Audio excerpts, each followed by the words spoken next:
इटावा आज दिनांक 15 फरवरी 2024 को कांग्रेस कार्यालय इटावा पर भारत जोड़ो न्याय यात्रा को लेकर एक प्रेस वार्ता का आयोजन किया गया। प्रेस वार्ता को संबोधित करते हुए जिला अध्यक्ष मलखान सिंह यादव ने कहा कि 14 जनवरी से भारत जोड़ो न्याय यात्रा मणिपुर से चलकर विभिन्न राज्यों से होकर 16 फरवरी 2024 को उत्तर प्रदेश के चंदौली जिले में प्रवेश कर रही है। इटावा से स्टेट हेड विनीत कुमार की रिपोर्ट।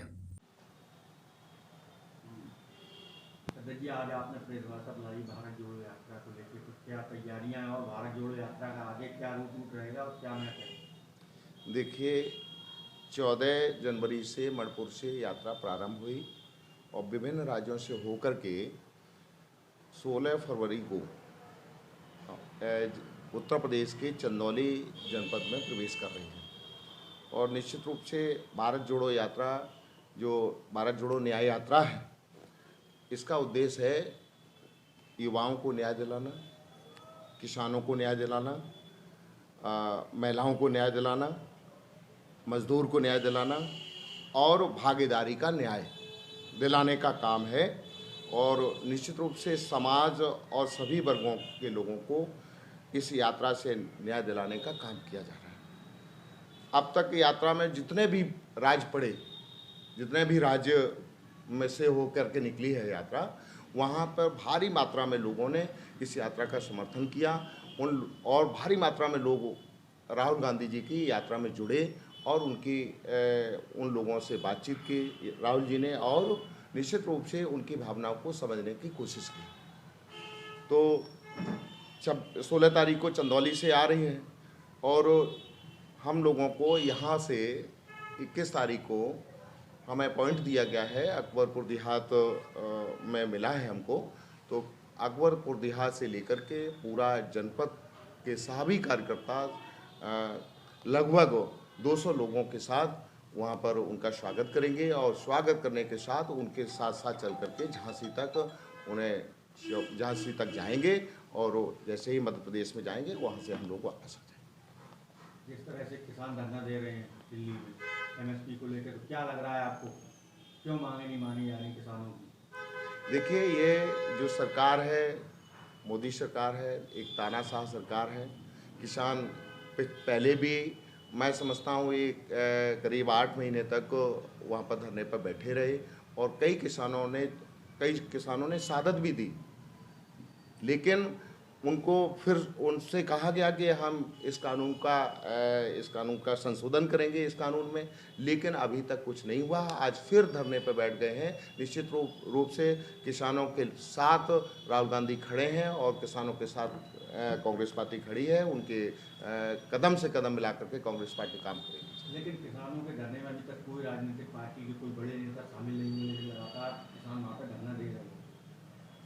देखिए, जब आवश्यकता होगी हम लोग वहाँ पर जाकर के, हमारी पार्टी के लोग जाकर के, हमारे शीर्ष नेतृत्व जाकर के वहाँ पर उनका साथ देने का काम करेंगे। अभी हम लोग निश्चित रूप से भारत जोड़ो न्याय यात्रा में जो कार्यक्रम पहले से निर्धारित था, चल रहा था, तो उसमें हम लोग लगे हुए हैं और जब आवश्यकता होगी हम वहाँ पर जाएंगे। जिस तरह से टिकरी बॉर्डर है और भी बॉर्डर है, दिल्ली है, यूपी बॉर्डर सील किया गया, कीड़े लगाएंगे, तो कितना आप सही मानते हैं किसानों को इस तरह रोका जाएगा? देखिए, पहले भी ये आंदोलन हुए हैं। राजीव गांधी जी प्रधानमंत्री थे, महेंद्र सिंह टिकैत जी ने बड़ी मात्रा में ट्रैक्टरों को लेकर के, अपने साथियों को लेकर के दिल्ली में जाने की कोशिश की थी, तो वहाँ पर भी रोका गया था। लेकिन माननीय प्रधानमंत्री राजीव गांधी जी ने उस बैरिकेड को हटवाया और उनसे कहा कि किसानों को आने दीजिए, मैं उनसे बात करेंगे, बात करने के बाद ही तो सलूशन निकलता है। और उन्होंने बात की और उनके समस्या का हल करने का प्रयास किया। लेकिन किसान जो है वो लगातार मांग कर रहे हैं कि मिले, सरकार मिलने के लिए तैयार है, लेकिन किसान वर्कआउट कर रहे हैं। सरकार मिलने के लिए तैयार होती तो अभी सारी समस्या सॉल्व हो जाती हैं। वो मिलने के लिए तैयारी कहाँ है? जो किसानों की समस्याएं हैं, उन समस्याओं को सॉल्व करने का कोई काम करे सरकार, वो कहाँ कर रही है? मिलने का प्रयास कहाँ कर रही है? लोकसभा चुनाव 2024 में क्या तैयारियां रहेंगी कांग्रेस की? देखिए, कांग्रेस पार्टी की सारी तैयारियां हैं और निश्चित रूप से हम लोग अगर गठबंधन हमारा हो रहा है तो निश्चित रूप से हम बहुत मजबूती के साथ चुनाव लड़ने का काम करेंगे और इस प्रदेश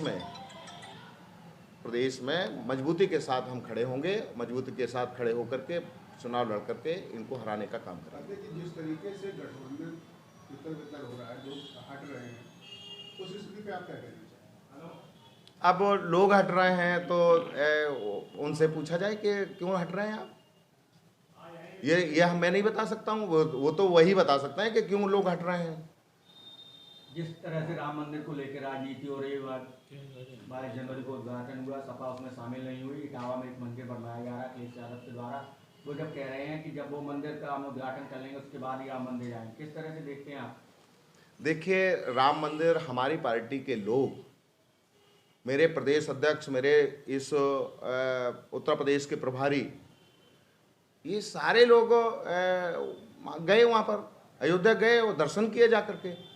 ये थोड़ी है कि हम उन्हीं की डेट में जाएंगे, प्रायोजित डेट में जाएंगे।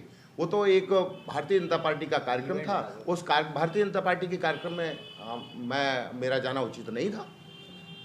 कांग्रेस पार्टी के भी लोग बीजेपी ज्वाइन कर रहे हैं, इसके बारे में क्या? भाई, मैं ये कह रहा हूँ बीजेपी ज्वाइन कर रहे हैं, जो ज्वाइन कर रहा है।